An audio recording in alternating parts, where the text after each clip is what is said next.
আমাদের সমাজে দেখা যায় মানুষ মারা যাওয়ার উপক্রম হইলে সূরা ইয়াসিন তেলাওয়াত করে।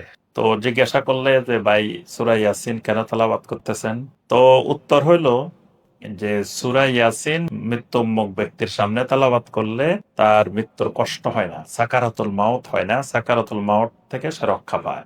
এখন এই যে যে হাদিসটা বললো সেই হাদিসটা জাল।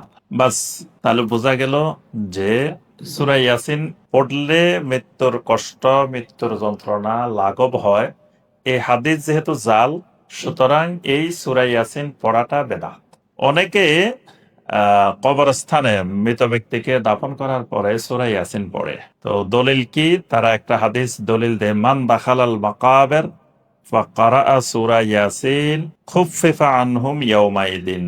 যে ব্যক্তি কবরস্থানে প্রবেশ করে সূরা ইয়াসিন পড়ে, ওই দিন ওই কবরবাসীদের আযাবকে হালকা করা হয়। হাদিস মওদু, হাদিস জাল।